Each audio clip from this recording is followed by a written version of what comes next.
Bonsoir à toutes et à tous, bienvenue dans ce journal. Les titres d'abord. L'explosion d'une mine hier dimanche sur l'axe Ombori-Gossi a tué une personne et blessé 14 autres. 20 morts et une vingtaine de blessés, tel est le bilan de l'attentat à voiture piégée hier à Mogadiscio. Les forces irakiennes ont lancé une vaste offensive contre la partie ouest de la ville de Mossoul. Bienvenue. L'explosion d'une mine hier dans l'axe Hombori-Gossi a fait un mort et plusieurs blessés. Fousseini Sidibé. Le bus de la compagnie Nour Transport a sauté vers 6 h du matin sur une mine dans l'axe Ombori-Gossi. Les autorités maliennes, en apprenant la nouvelle, ont très vite déployé les secours et sécurisé les lieux. Les forces armées maliennes, l'aménagement et la force française Barkhane forment une seule équipe.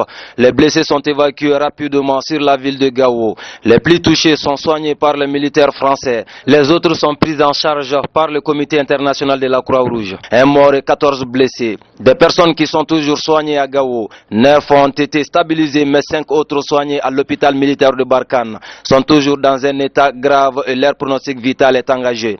Même si plusieurs interrogations restent en suspens, la piste terroriste est le plus soutenue. Pour plusieurs observateurs, la mine visait sûrement un convoi militaire malien, la force Barkhane ou l'aménagement. Partons sur le continent africain. Un attentat à voiture piégée dans la capitale somalienne Mogadiscio a fait 20 morts et une vingtaine de blessés hier dimanche 19 février 2017. Khalifa Ahmed.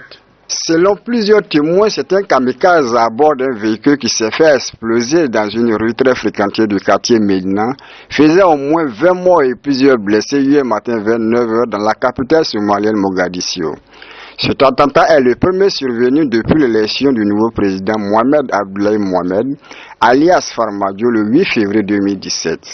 Même si les Chebabs n'ont pas revendiqué l'attentat le même jour, ils ont menacé de lancer une guerre sans merci contre le nouveau président somalien et son gouvernement.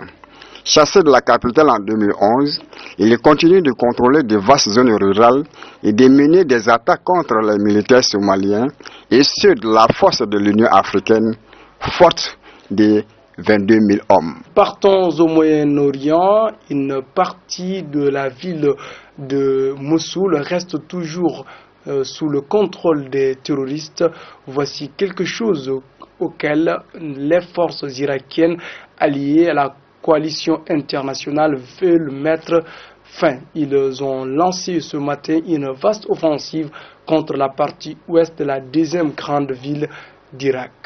Des milliers de soldats et policiers irakiens sont mobilisés, soutenus par la coalition internationale. Ils ont lancé une offensive de grande envergure à partir de plusieurs directions pour reprendre la partie ouest de la ville irakienne de Mossoul. Déclenchée à l'aube, elle a permis la reprise rapide d'une dizaine de villages au sud de la deuxième ville d'Irak, sur le chemin menant à l'aéroport de Mossoul, car l'objectif principal est le contrôle de ces derniers. Plusieurs raids aériens ont été effectués et plus de 80 terroristes ont été tués. Ce matin, le nouveau secrétaire à la défense américain, le général James Mattis, a effectué une visite surprise à Bagdad en Irak. Toujours au Moyen-Orient, 47 personnes, dont 44 seulement, comparaissent depuis ce matin devant un tribunal. Ils sont accusés en Turquie d'avoir tenté d'assassiner le président Recep Tayyip Erdogan lors du coup d'État manqué du 15 juillet 2016. Les faits remontent au 15 juillet 2016 lors de la tentative de coup d'État manqué. Ils sont soupçonnés d'avoir tenté d'assassiner Recep Tayyip Erdogan dans un complexe hôtelier alors qu'il était en vacances avec sa famille dans la station balnéaire de Marmaris dans la province de Mougla.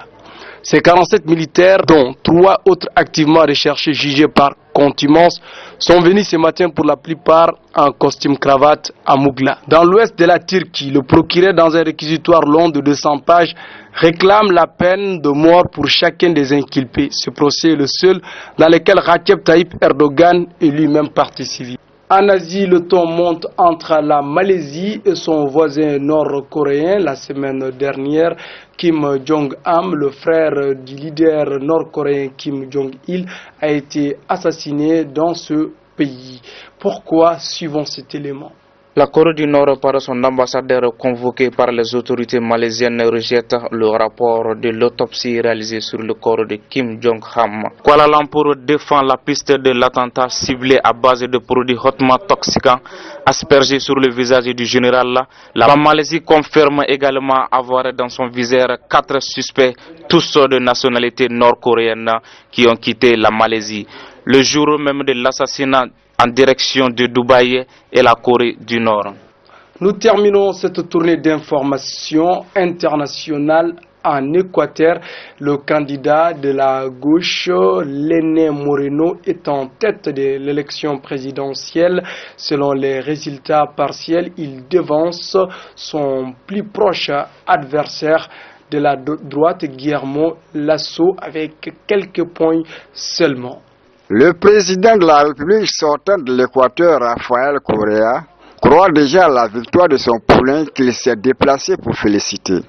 Lenín Moreno, l'ancien vice-président et candidat d'Alliance Pays, parti au pouvoir, a recueilli 38,87% de voix devant son rival, un ancien banquier conservateur, Guillermo Lasso, de Mouvement créant des opportunités, crédité de 28,50%, selon ses résultats portant sur 81,90% de suffrages exprimés et communiqués par le Conseil national électoral CNE.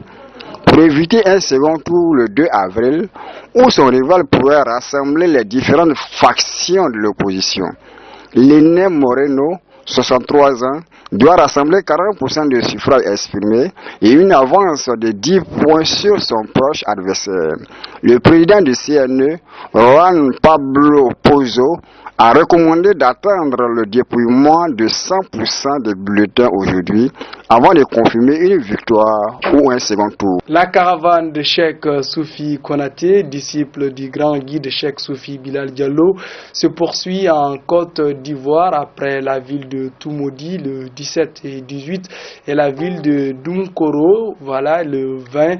La caravane poursuit son chemin ce soir dans la localité de Tabo où le guide de la communauté musulmane de Soufi animera plusieurs prêches comme il l'a fait dans les autres localités et également fera plusieurs dons aux personnes les plus nécessiteuses. Voilà. L'AS Real a été lourdement bâti par Rivers United du Libéria par un score de 4-0. Quant au stade malien de Bamako, malgré sa victoire sur les Baranques Young Controllers 1-0, ils ont été défaits au tir au but sur un score de 7-6.